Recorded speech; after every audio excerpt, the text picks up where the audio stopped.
Assalamualaikum Sobat Football United, ringan amatiran ala gue. Pagi hari karena ada keperluan sambil menantikan kereta ini di stasiun. Eh ya, gue ingin membahas terkait dengan konferensi pers Ruben Amorim setelah Manchester United ini menahan seri tuan rumah Tottenham Hotspur di pertandingan yang dinamikanya menurut gue sangat menarik ya. Unggul dulu, disamakan, tertinggal, nyaris kalah justru, tapi akhirnya bisa menyamakan kedudukan. Langsung aja seperti biasa sumber gue ambil dari manunited.com. Kita seharusnya bisa lebih berani atau harusnya lebih berani, ini yang dikatakan atau judul dari artikel yang membahas konferensi pers Ruben Amorim. Ya, kemenangan sempat di sana ya, sempat dekat untuk diambil. Pada akhirnya saya berpikir kalau Anda melihat pertandingannya, Anda melihat kalau 3 poin sebenarnya adalah sesuatu yang bisa dibawa ke rumah. Tapi setelahnya dengan segala sesuatu yang terjadi, misalnya Harry Maguire yang keluar, lalu Casemiro juga harus keluar, dan juga Benjamin Sesko, kita menderita 2 gol di periode yang pendek. Tapi Anda atau kita ya bisa membuat gol lagi. Jadi ini merupakan sebuah poin, 1 poin. Ketika Anda tidak bisa menang, Anda tidak boleh kalah, dan sekali lagi kita bisa melakukannya. Kalau Anda melihat pertandingannya dan Anda merasakan environment ataupun lingkungannya ya, kita ini memiliki kita memiliki hal yang sangat banyak untuk dikembangkan sebagai sebuah tim, karena hari ini adalah hari kita sebenarnya untuk memenangkan pertandingan. Babak pertama lebih baik daripada babak kedua. Saya pikir ini tentang bagaimana kita butuh untuk melihat diri kita sendiri. Kita tidak melakukan pressing dengan intensitas yang sama karena kita merasa terlalu nyaman. Kita butuh mengerti kalau dan juga untuk merasakan ya, kalau kita bisa lebih sedikit berani, kita bisa menyelesaikan pertandingan ini. Kadang-kadang ini seperti itu. Anda memiliki babak pertama yang lebih baik daripada babak kedua. Jadi menurut Ruben Amorim, ya ini benar-benar pertandingan yang seharusnya bisa dimenangkan ya. Dan hanya butuh sedikit keberanian yang lebih dari yang diperlihatkan di atas lapangan. Kita butuh menyelesaikan pertandingan atau kill the game. Kita butuh untuk merasakan environment dari pertandingan ya, dan merasakan kalau lawan ini sebenarnya nervous. Jadi kita butuh untuk menyelesaikan pertandingan ya, kita harus kill the game dan tidak menunggu sampai akhir.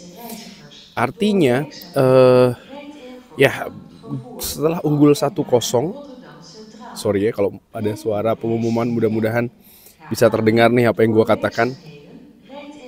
Tapi yang diinginkan oleh Ruben Amorim, yang diharapkan adalah gol kedua dari gol yang sudah diciptakan oleh Bryan Mbeumo di babak pertama. Harusnya ada gol kedua, dan kalau itu terjadi, pertandingan bisa dikatakan itu adalah kill the game. Dan gue sepakat ya, tuan rumah tertinggal 1 gol, mereka ada pengumuman lagi ternyata. Oke,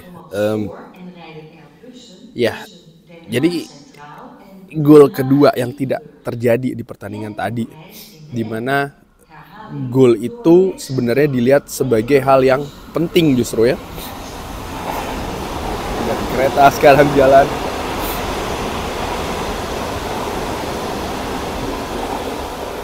Ya, tantangan bikin konten di stasiun. Tapi nggak apa-apa, oke. Bangga dengan respons.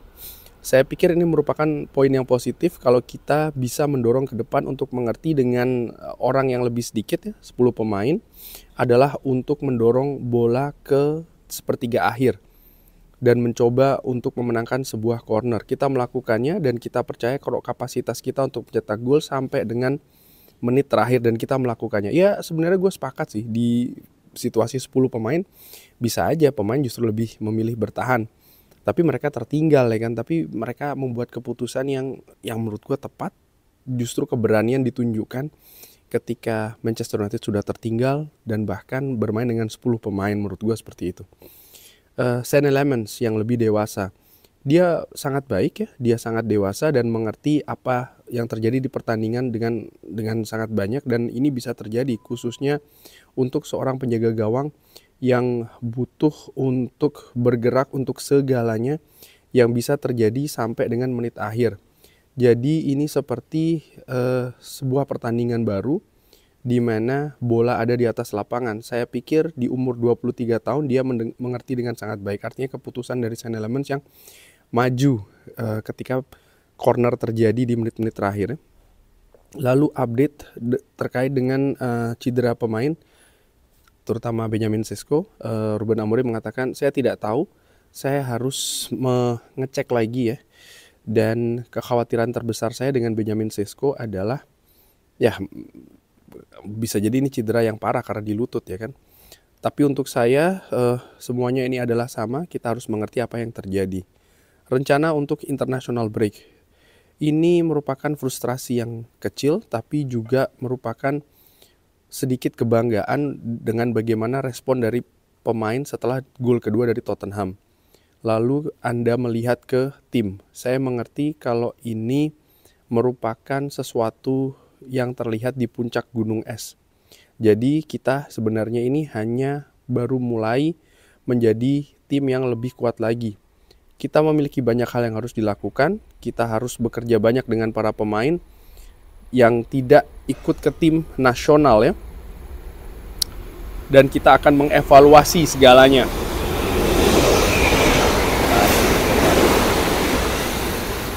Oke, jadi kita harus mengevaluasi segalanya dan melihat pertandingan juga dari tim muda. Jadi akan mengevaluasi, akan mengunjungi tim muda atau tim akademi dan mencoba menggunakan ruangan evolusi dari klub kita, tidak hanya di tim utama. Jadi ini yang akan dilakukan oleh Ruben Amorim ya.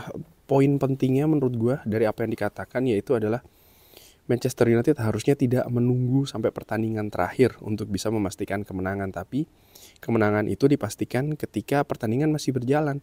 Maksudnya adalah ketika unggul 1-0, ya mereka harusnya terus menekan mencari gol kedua.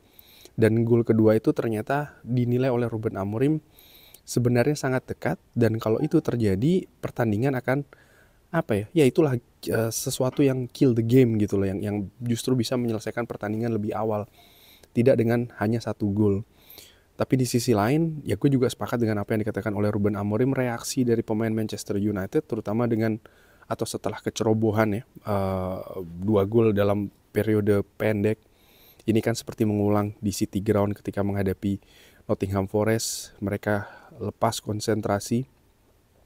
Dan kalau Sobat Football nanti saksikan lagi ya, melalui replay ataupun highlights, bagaimana 2 gol itu tercipta, menurut gue ada beberapa kesalahan individu iya, tapi kesalahan kolektif pun juga demikian. Artinya itu tadi konsentrasi ya. Mungkin apa yang dikatakan oleh Ruben Amorim bahwa pemain itu sudah menuju akhir pertandingan, mereka ada perasaan dalam tanda kutip nyaman di sana, dan ini sebenarnya tidak boleh terjadi. Analisa Ruben Amorim yang mengatakan situasi nyaman lalu membuat fokus itu hilang, nampaknya ini ada benarnya juga ya, karena ketika mereka dalam posisi masuk lagi ke situasi yang tidak nyaman, mereka tertinggal dan bermain dengan 10 pemain, mereka keberanian itu justru muncul ya di penghujung pertandingan, dan akhirnya Manchester United mampu menyamakan kedudukan 2-2.